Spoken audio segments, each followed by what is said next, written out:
Assalamualaikum warahmatullahi wabarakatuh. Shalom, Om Swastiastu, Namo Buddhaya, Salam Kebajikan.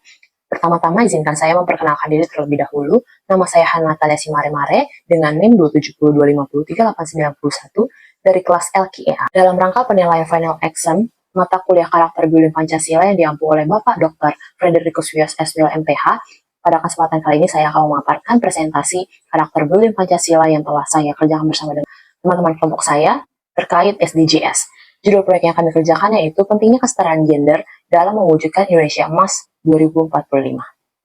Baik, berikut adalah proyek yang telah saya kerjakan bersama dengan kelompok saya, yaitu dengan judul pentingnya kesetaraan gender dalam mewujudkan Indonesia Emas 2045. Kemudian kita ke slide selanjutnya yang mengenai apa saja yang akan dibicarakan dalam presentasi kali ini. Yang pertama adalah latar belakang proyek yang mengenai ketimpangan gender yang masih menjadi tantangan sosial, khususnya Indonesia. Dan itu masuk ke dalam poin SDG kelima. Yang kedua ada rumusan masalah. Rumusan masalah ini nanti akan berisi mengenai faktor-faktor penyebab aja sih, dan dampak apa aja dari ketidaksetaraan gender ini. Yang ketiga ada hasil temuan yang berisikan data dan fakta mengenai kesenjangan gender. Yang keempat ada solusi, yaitu strategi untuk mendorong kesetaraan gender. Yang kelima, ada kesimpulan pentingnya peran semua pihak dalam mewujudkan kesetaraan ini. Yang keenam ada refleksi pribadi, yaitu pendapat saya sendiri mengenai pembelajaran dan pandangan dari analisis isu kesetaraan gender ini. Kemudian kita masuk ke dalam latar belakang dari proyek ini, yaitu kesetaraan gender. Nah, tujuan kelima dari SDGs ini yaitu kesetaraan gender adalah untuk mencapai kesetaraan gender dan memberdayakan semua perempuan dan anak perempuan. Jadi, nantinya tujuan dari SDG 5 ini untuk memastikan perempuan dan anak perempuan punya hak yang sama di berbagai aspek kehidupan. Jadi meskipun udah ada kemajuan nih daripada tahun-tahun sebelumnya, di Indonesia ini masih banyak tantangan, misalnya kesenjangan dalam pendidikan, pekerjaan, dan juga kepemimpinan. Nah, kesetaraan gender ini bukan cuma soal hak aja, tapi juga berdampak besar pada kemajuan sosial dan ekonomi.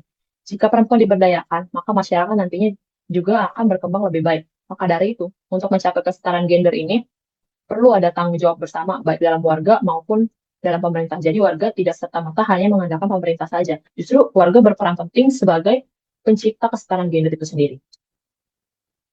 Kemudian ada permasalahan utama ketimpangan gender di Indonesia. Saya dapat 4 poin, yaitu pertama, ketimpangan pendidikan. Akses pendidikan bagi perempuan ini masih terbatas di beberapa daerah, terutama karena faktor ekonomi dan budaya. Yang kedua adalah kesenjangan ekonomi dan kesempatan kerja.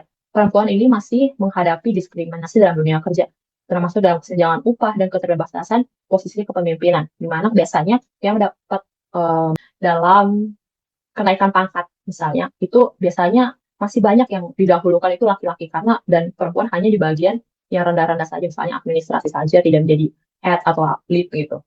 Kemudian ada kekerasan berbasis gender. Tingginya kasus kekerasan terhadap perempuan baik di ranah domestik maupun publik masih menjadi ancaman serius, di mana wanita masih banyak yang mengalami kayak kekerasan seksual atau pelecehan seksual, misalnya catcalling gitu-gitu. Maka dari itu perlu bantuan dari pemerintah dan juga kesadaran dari masyarakat sendiri untuk memberantas hal ini, agar masyarakat paham bahwa kita itu setara, kita itu tidak layak untuk mendapatkan, tidak ada seseorang pun yang layak untuk mendapatkan kekerasan berbasis gender ini. Kemudian ada peran tradisional dan budaya patriarki. Nah, ini masih di Indonesia ini masih kuat banget, di mana laki-laki itu yang utama dan perempuan itu yang masih bawa-bawa aja. Nah, norma sosial ini membatasi peran perempuan dalam keluarga dan masyarakat dan juga menghambat kesetaraan gender ini. Jadi kayak perempuan hanya kali dihapus saja, kan itu istilahnya sering kita dengar, dan laki-laki itu biasanya cukup menerima tamu gitu. Nah, ini budaya-budaya tradisional dan cukup kolot ini perlu diubah lagi untuk agar gimana caranya supaya setara dan juga adil dalam kedua belah pihak. Dan sebenarnya perlu juga konsen antara kedua pihak untuk gimana sih solusi yang terbaik untuk misalnya dalam suatu rumah tangga. Pembicaraan terlebih dahulu sih gimana biar pembagiannya lebih adil dan juga kedua pihak nyaman gitu dalam membina hubungan sosial. Kemudian ada rumusan masalah. Rumusan masalah ini saya ambil 4 yang berisikan pertanyaan-pertanyaan mengenai permasalahan kesetaraan gender. Yang pertama, apa hambatan utama yang dihadapi perempuan dalam mendapat akses pendidikan, pekerjaan, dan partisipasi politik di Indonesia, terutama di wilayah terpencil. Yang kedua, bagaimana peran perempuan dapat diperkuat dalam kontribusi ekonomi, politik, dan sosial untuk mendukung tercapainya visi Indonesia Emas 2045. Yang ketiga, bagaimana cara kita sebagai generasi muda untuk mendukung kesetaraan gender. Yang keempat, Jika mengacu kepada rencana Emas Indonesia 2045, kontribusi seperti apa sih yang paling penting dari perempuan untuk mencapainya? Kemudian slide selanjutnya adalah temuan yang didapat dalam isu kesetaraan gender ini. Yang pertama, perlakuan yang tidak setara antara laki-laki dan perempuan di lingkungan kantor pemerintahan. Itu yang pertama. Perempuan yang capable akan merasa tersisih oleh laki-laki yang memiliki skill yang biasa aja sebenarnya dalam mendapatkan promosi jabatan. Ini perlu dipertimbangkan lagi untuk pihak-pihak kantor karena yang dibutuhkan dalam kantor itu biasanya skill dan bagaimana cara kita memanage karyawan dan pekerjaan kita sehingga bukan hanya gender, bukan karena dia perempuan, dia laki-laki, maka dia mendapatkan posisi yang lebih tinggi karena semua orang itu setara. Yang kedua adalah tetap ditemukannya intervensi laki-laki dan perempuan dalam organisasi yang bersifat kewanitaan. Contohnya seperti organisasi Dharma Wanita, laki-laki menduduki posisi penasihat dalam organisasi yang harusnya diisi oleh wanita gitu. Yang ketiga yaitu masih kecilnya presentasi angka keterwakilan perempuan di legislatif, bahkan kurang dari kuota minimal yakni 30% untuk pencalonan anggota legislatif caleg perempuan. Untuk pemerintah mungkin perlu diberi regulasi ulang lagi mengenai hal ini. Lalu yang keempat ada perempuan masih sering dibatasi oleh norma yang mengutamakan peran domestik. Yang kelima, ada stereotip bahwa perempuan tidak perlu sekolah tinggi-tinggi. Nah, itu masih ada di beberapa komunitas, terutama di daerah terpencil ya, kayak justru orang tuanya sendiri yang menyuruh anaknya yang perempuan udahlah nggak usah sekolah tinggi-tinggi, toh juga nanti kamu nikah. Nah, itu adalah pemikiran yang harus dihilangkan karena pendidikan itu penting dan pendidikan itu kayak bekal esensial untuk kita, baik laki-laki maupun perempuan, untuk menjadi pribadi yang berkualitas. Dan kita menjadi pribadi yang berkualitas, kita tentunya pasti akan memajukan negara ini sendiri. Lalu, ada solusi.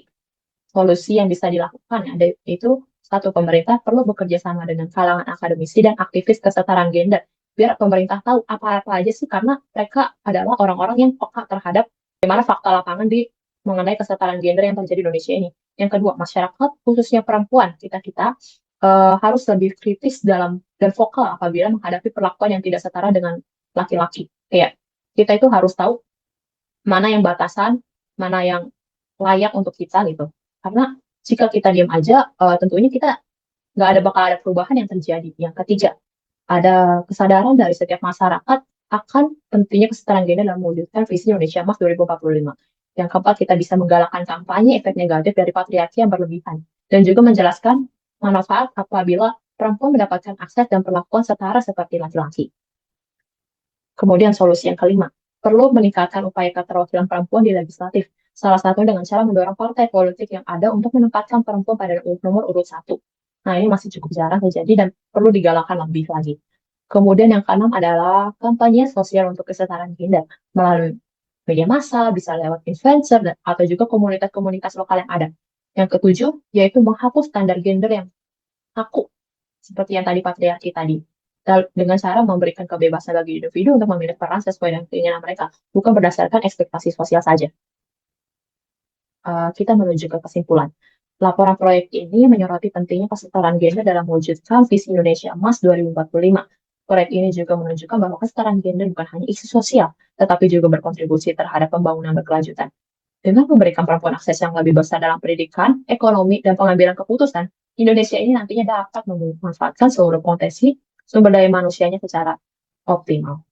Ada refleksi pribadi. Saya dapat beberapa poin dari refleksi pribadi yang telah saya berikan. Nah, kesetaraan gender ini bukan hanya sekadar teori, tapi berdampak nyata pada kehidupan banyak orang.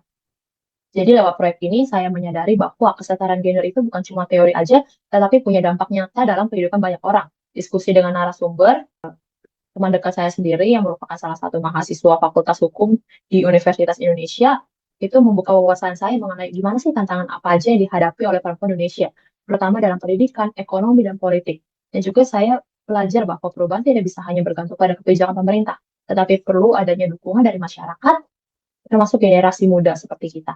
Nah, salah satu tantangan terbesar dalam proyek ini itu gimana sih caranya menyampaikan isu kompleks yang ini tuh dengan cara yang ringan namun tetap bermakna. Saya belajar mengelola waktu, menyusun alur percakapan, dan juga berpikir kreatif supaya diskusi tetap fokus dan juga mudah dipahami oleh audiens. Terus, mendengar pengalaman nyata tentang ketimpangan gender ini membuat saya lebih peka terhadap lingkungan sosial saya dan semakin percaya bahwa perubahan kita itu bisa dimulai dari langkah kecil. Saya bangga bisa berkontribusi dalam berharap diskusi ini menjadi bagian dari perubahan menuju Indonesia yang lebih adil dan setara, yaitu menuju Indonesia Emas 2045. Sekian presentasi dari saya yang dapat saya berikan. Kurang lebihnya mohon maaf dan terima kasih atas kesempatannya pada saat hari ini. Demikian presentasi dari saya. Selamat pagi.